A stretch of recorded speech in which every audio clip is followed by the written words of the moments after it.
حامیم والکتاب المبین انا انزلناہ فی لیلۃ مبارکۃ انا کنا منذرین فیہا یفرق کل امر حکیم امرا من عندنا انا کنا مرسلین رحمتا من ربک انہ هو السمیع العلیم رب السماوات والارض وما بینہما ان کنتم موقنین صدق اللہ العظیم رب اشرح لی صدری ویسر لی امری واحلل عقدۃ من لسانی یفقہوا قولی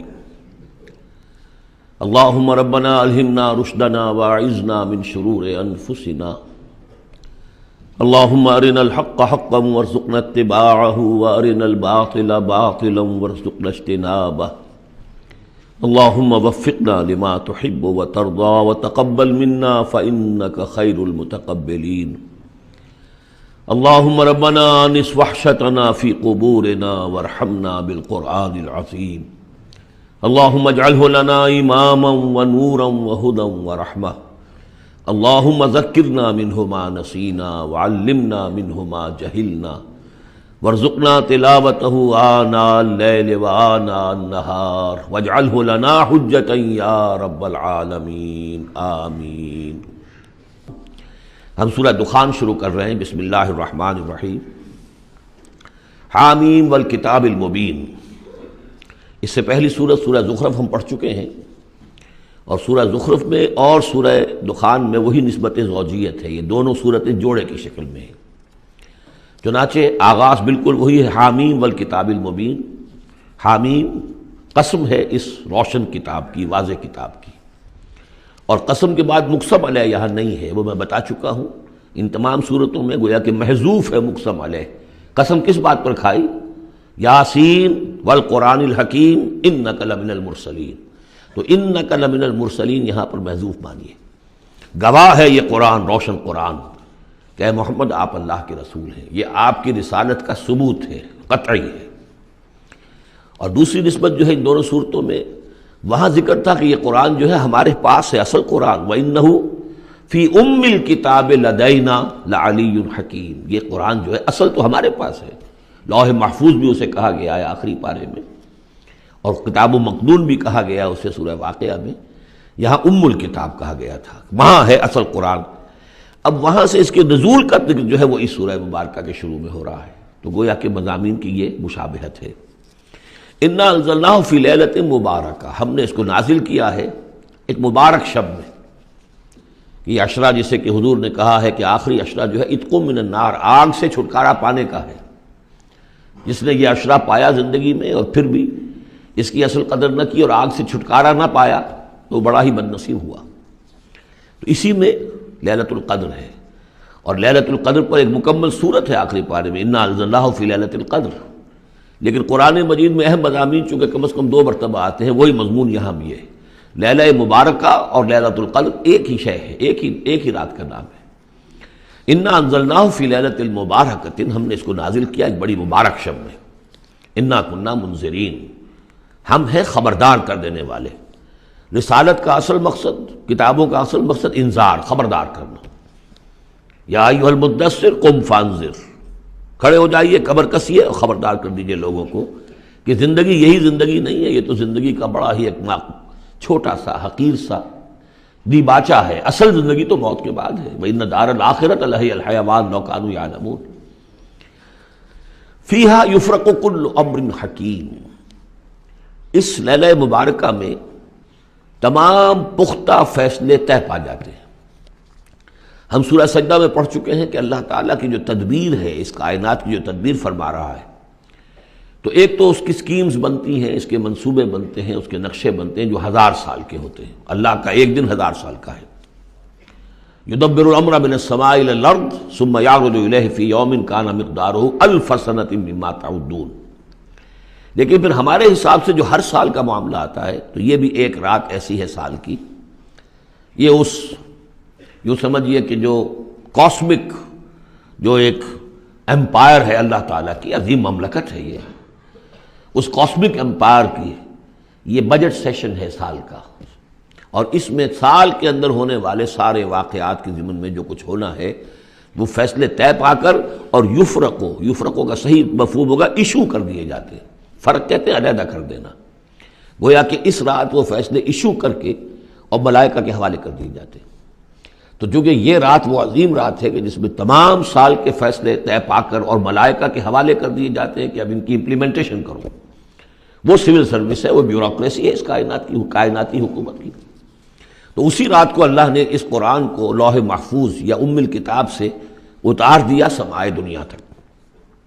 امرم من عندنا، اور یہ تمام احکام جو ہم طے کر لیتے ہیں اس شب میں وہ ہماری طرف سے حکم ہوتے ہیں، طے پا چکے ہوتے ہیں۔ امرم من عندنا انا کنا مرسلین، ہم ہی ہیں بھیجنے والے۔ رحمتا من ربک، اور تمام فیصلے جو ہوتے ہیں اللہ تعالیٰ کے رحمت ہی پر مبنی ہوتے ہیں، اور خاص طور پر اس کتاب کا بھیجا جانا وہ تو ایک عظیم رحمت ہے نوع انسانی کے لیے۔ انہ هو السمیع العلیم، یقیناً وہ سب کچھ وہی ہے، سب کچھ سننے والا اور سب کچھ جاننے والا۔ رب السماوات والارض وما بینہما، وہی ہے آسمانوں اور زمین اور جو کچھ ان کے مابین ہے، ان سب کا مالک اور رب۔ ان کنتم موقنین، اگر تم یقین کرو، یعنی یہ بات مان لینا تو شاید آسان ہو، یقین کرنا مشکل ہو جاتا ہے۔ ہمیں نفس دھوکہ دیتا ہے اس کا مالک میں ہوں، یہ چیز میری ہے۔ ہونا یہ چاہیے کہ ہر شے اللہ کی ہے۔ این امانت چند روزہ نزد ماست، در حقیقت مالک ہر شے خداست۔ میرے پاس تو یہ چند دن کے لیے امانت کے طور پر، یہ ہاتھ بھی اللہ کی امانت ہے جس نے مجھے دیا ہے۔ اللہ پوچھے گا کہ تم نے غلط کام تو نہیں لیا اس سے۔ ہمارے اپنے اعضاء جو ہیں، اپنے ہاتھ، ہمارے پاؤں، ہماری کھالیں ہمارے خلاف گواہی دیں گی۔ لا الہ الا ہوا یحیی و یمیت، اس کے سوا کوئی معبود نہیں، وہی زندہ رکھتا ہے، وہی مارتا ہے۔ ربکم و رب آبائکم الاولین، تمہارا بھی رب ہے، آقا ہے، اور تمہارے آباء و اجداد جو پچھلے ان کا بھی وہی رب اور آقا ہے۔ بل ہم فی شک یلعبون، لیکن یہ لوگ جو ہے شک ہی میں پڑے ہوئے ہیں۔ یعنی حضور جو قرآن پیش فرما رہے تھے تو جو مکے میں لوگ تھے ان کی اکثریت کا حال یہ تھا کہ وہ شکوک و شبہات میں تھے، اور یا پھر یہ کہ ہنسی مذاق بنایا ہوا تھا کہ یہ کیا ہے، کیا کہہ رہے ہیں محمد، کہ آسمان سے میرے پاس وحی آ رہی ہے صلی اللہ علیہ وسلم۔ فارتقب یوم تأتی السماء بدخان مبین، تو انتظار کرو جس دن کہ آسمان لائے گا دھواں، ایک بڑے کھلا روشن دھواں۔ اس آیت کے بارے میں دو اعظم رجال جو ہیں امت کے، ان کے مابین بڑا شدید اختلاف ہے۔ عبداللہ ابن عباس رضی اللہ تعالیٰ عنہما کا کہنا یہ ہے کہ اس سے مراد ہے قیامت سے قبل ایک بہت بڑا دھواں آئے گا، اور وہ احادیث میں بھی ہے، حضور نے فرمایا ہے کہ یہ 10 نشانیاں ہیں قیامت سے فوراً قبل جو آئیں گی، یا کہ بعد دیگر ان میں دخان بھی ہے۔ لیکن یہ کہ عبداللہ ابن مسعود رضی اللہ تعالیٰ، وہ بھی بڑے جلیل القدر صحابہ میں سے ہیں، وہ بڑی شدت کے ساتھ یہ رائے رکھتے ہیں کہ نہیں، اس سے مراد مکے میں جو قحط پڑا تھا وہ ہے۔ جیسا کہ ہم پڑھ چکے ہیں کہ جب بھی کسی رسول کو اللہ بھیجتا تھا تو کچھ ایسی مصیبتیں بھی ساتھ نازل کرتا تھا تاکہ لوگ جو ہیں وہ عیش کے اندر تو زیادہ آدمی غافل ہوتا ہے، تکلیف میں کچھ نہ کچھ بیدار ہو کر اللہ کی طرف متوجہ ہوتا ہے، تو یہ متوجہ ہو جائیں، سنیں اور غور کریں، تبھی تو کوئی بات سمجھ میں آئے گی۔ تو وہاں مکے میں بھی ایک قحط آیا تھا، اور قحط میں یہ ہوا تھا کہ جب بارش بالکل نہ ہو تو بالکل صحرا کے علاقے میں تو آپ سمجھیے کہ وہ گردہ ہی گردہ، وہ ایک دھواں سا پورا جو ہے فضا کے اندر اٹھ جاتا ہے۔ بہرحال یہ دونوں آراء ہیں، اور چونکہ دونوں صحابہ ہیں، جلیل القدر صحابہ ہیں، لہذا ان میں پھر محاکمہ کرنا کہ ہم یہ کہیں کہ یہ صحیح نہیں وہ صحیح ہے، یہ میرے نزدیک درست نہیں ہے۔ میں نے دونوں چیزیں آپ کے سامنے رکھ دیں۔ فارتقب یوم تأتی السماء بدخان مبین یغشی الناس، وہ دھواں جو ہے ڈھانپ لے گا لوگوں کو۔ ھذا عذاب علیم، اور وہ ایک بہت بڑا عذاب ہوگا۔ ربنا اکشف عنا العذاب انا مومنون، اس وقت لوگ کہیں گے کہ اللہ ذرا اس عذاب کو ہم سے کھول دے، دور کر دے، ہم ایمان لے آئیں گے۔ انا لہم الذکریٰ، کہاں ہے ان کے لیے یہ یاد دہانی اور نصیحت اخذ کرنے کی، کہاں ان میں استعداد ہے۔ وقد جاءہم رسول مبین، جبکہ ان کے پاس رسول مبین آ چکے ہیں، واضح کرنے والے، روشن، ہر شے کی، ہر حقیقت کو واضح کر دینے والے۔ ثم تولوا عنہ، اور پھر انہوں نے منہ موڑا ہے ان سے، پیٹھ موڑی ہے۔ وقالوا معلم مجنون، اور کہا ہے نقل کفر نہ باشد معاذ اللہ، یہ سکھایا پڑھایا ہوا شخص ہے، کسی نے سکھا پڑھا دیا ان کو، محمد کو، یا یہ کہ مجنون ہے، ان کا کوئی دماغی توازن ٹھیک نہیں رہا ہے، یا کوئی آصیب کا، جنات کا سایہ ہو گیا ہے، معاذ اللہ۔ انا کاشف العذاب قلیلا، ہم تھوڑی دیر کے لیے اس عذاب کو دور کر دیں گے۔ اس سے جو ہے عبداللہ ابن مسعود رضی اللہ تعالیٰ عنہ نے دلیل پکڑی ہے کہ قیامت سے قبل والا دھواں جب آئے گا تو اس کے کھلنے کا، اس کے دور ہونے کا کوئی سوال نہیں ہے۔ ہاں یہ کہ یہ جو عذاب آتے ہیں فَلَنُذِيقَنَّهُم مِّنَ الْعَذَابِ الْأَدْنَىٰ دُونَ الْعَذَابِ الْأَكْبَرِ، اس میں امکان ہوتا ہے۔ اِنَّكُمْ عَائِدُونَ، لیکن تم لوگ پھر وہی کچھ کرو گے جو پہلے کر رہے تھے۔ جیسے قوم موسیٰ کو ہم دیکھ چکے ہیں، 7 اس قسم کی نشانیاں ان کے سامنے آئیں۔ ہر مرتبہ انہوں نے کہا کہ اگر تم اے موسیٰ ذرا اس کو دور کروا دو، اپنے رب سے دعا کرو، پھر ہم ایمان لے آئیں گے، لیکن ہر مرتبہ پھر وہ اس سے منکر ہو گئے۔ یوم نبطش البطشۃ الکبریٰ، جس دن کہ ہم انہیں پکڑیں گے بڑی پکڑ، یعنی بڑا عذاب جب آئے گا، انا منتقمون، تب ہم ان سے پورا انتقام لیں گے۔ وَلَقَدْ فَتَنَّا قَبْلَهُمْ قَوْمَ فِرْعَوْنَ، اور ہم نے ان سے پہلے فرعون کی قوم کو بھی آزمایا تھا۔ وَجَاءَهُمْ رَسُولٌ کریم، ان کے پاس بھی ایک بہت ہی باعزت رسول آئے تھے، حضرت موسیٰ علی نبینا وعلیہ الصلاۃ والسلام، ان ادوا الی عباد اللہ، انہوں نے مطالبہ کیا تھا کہ اللہ کے بندوں کو میرے حوالے کر دو، بنی اسرائیل کو میرے ساتھ جانے دو۔ انی لکم رسول امین، میں تمہارے لیے ہوں ایک امانت دار رسول، میں وہی پیغام لے کر آیا ہوں جو اللہ نے دیا ہے تمہارے رب نے۔ وَاللَّهُ تعالیٰ علی اللہ، دیکھو اللہ کے مقابلے میں سرکشی نہ کرو، یعنی میرے مخالفت کرو گے، میں اللہ کا رسول ہوں، اس کا نمائندہ ہوں، تو گویا کہ اللہ کے مقابلے میں سرکشی ہے۔ انی آتیکم بسلطان مبین، میں تمہارے پاس لے کر آیا ہوں ایک کھلی سند۔ وَإِنِّي عُذْتُ بِرَبِّي وَرَبِّكُمْ أَن تَرْجُمُونَ، اور میں نے پناہ پکڑ لی ہے اپنے رب کی جو تمہارا بھی رب ہے، لیکن تم مانتے نہیں ہو اس کو، کہ تم مجھے سنسار نہ کر سکو۔ وَإِن لَّمْ تُؤْمِنُوا لِي فَاعْتَزِلُونِ، تو اگر تم میری بات مانتے نہیں ہو تو کم سے کم مجھ سے دور رہو، میرے خلاف کسی اقدام کی کوشش نہ کرو۔ فَدَعَا رَبَّهُ أَنَّ هَٰؤُلَاءِ قَوْمٌ مُجْرِمُونَ، پھر انہوں نے اپنے رب سے دعا کی کہ پروردگار، یہ فرعون اور اس کی قوم تو یہ تو جرم پر اڑے ہوئے ہیں، مجرم ہیں۔ فَأَسْرِ بِعِبَادِي، اللہ نے یہ حکم دے دیا کہ ٹھیک ہے میرے بندوں کو لے کر راتوں رات نکل جاؤ، لیلاً انکم متبعون، اور دیکھو تمہارا پیچھا کیا جائے گا، تعاقب کیا جائے گا۔ وَاتْرُكِ الْبَحْرَ رَهْوًا، اور دیکھو جب تمہارے لیے ہم سمندر کو پھاڑ دیں گے، راستہ بنائیں گے، تو اس سمندر کو اسی طرح رکا ہوا رہنے دینا۔ وَاتْرُكِ الْبَحْرَ رَهْوًا إِنَّهُمْ جُندٌ مُغْرَقُونَ، اس لیے کہ یہ بھی پھر تمہارا تعاقب کرتے ہوئے وہاں سے گزرنے کی کوشش کریں گے اور پھر یہ غرق ہو جائیں گے۔ کم ترکوا من جنات وعیون، کتنے ہی انہوں نے باغات چھوڑے جو انہوں نے بنائے تھے بڑی محنت سے، اور عیون اور چشمے سب چھوڑ کر نکل آئے اور غرق ہو گئے۔ وزروع، اور کھیتیاں، ومقام کریم، اور کتنے اعلیٰ گھر، ونعمت، اور کیسے کیسے ناز و نعم کا سامان، کانوا فیہا فاکہین، جس میں کہ وہ عیش کیا کرتے تھے۔ کذالک، یوں ہی ہوا، وَأَوْرَثْنَاهَا قَوْمًا آخَرِينَ، اور پھر ہم نے اس کا وارث بنا دیا ان تمام چیزوں کا اور لوگوں کو۔ فما بکت علیہم السماء والارض، تو نہ ان پر آسمان رویا اور نہ زمین۔ وما کانوا منظرین، نہ پھر انہیں کوئی مہلت ملی۔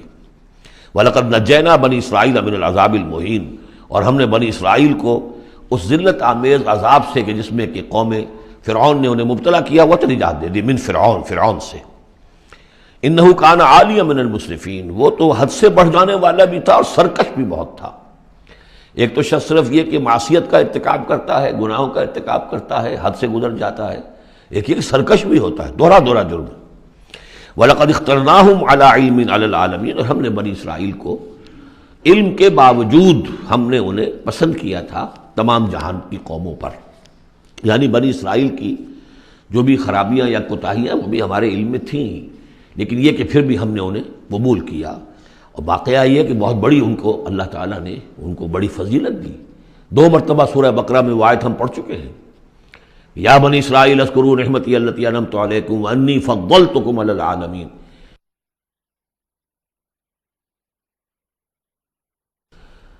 انی فضلتکم علی العالمین، میں نے تمہیں تمام جہان کی اقوام پر فضیلت دی ہے، تو اس میں کوئی شک نہیں، اگرچہ ان کے بڑے بڑے جرائم بھی آئے ہیں جو قرآن مجید میں سورہ بقرہ میں خاص طور پہ بیان ہوئے ہیں، پھر بھی توحید ایک ایسی شے ہے جس کے ساتھ یہ چمٹے رہے ہیں۔ ان کے لیے ان کی جو یوں سمجھیے کہ سواد اعظم جو ہے اس کے ہاں کوئی مشرکانہ جو ہے اوہام پیدا نہیں ہوئے، کوئی عوام میں سے کچھ مبتلا ہو جائیں۔ انہوں میں سے ایک ہی طبقہ تھا ایک زمانے میں کہ جس نے حضرت عزیر کو خدا کا بیٹا قرار دے دیا تھا، لیکن یہ کہ وہ بھی پوری قوم نے نہیں۔ اس اعتبار سے اللہ تعالیٰ نے ان کو ایک فضیلت دی تھی۔ وَآتَيْنَاهُم مِّنَ الْآيَاتِ مَا فِيهِ بَلَاءٌ مُّبِينٌ، اور ہم نے انہیں بہت سی ایسی نشانیاں دی تھی کہ جن میں ان کے لیے بلاء حسنہ جس کو کہتے ہیں، ان کے لیے ایسی آزمائشیں کہ جو انسان کی بھلائیوں کو اور اچھائیوں کو ابھاریں اور نکھار کر ظاہر کریں۔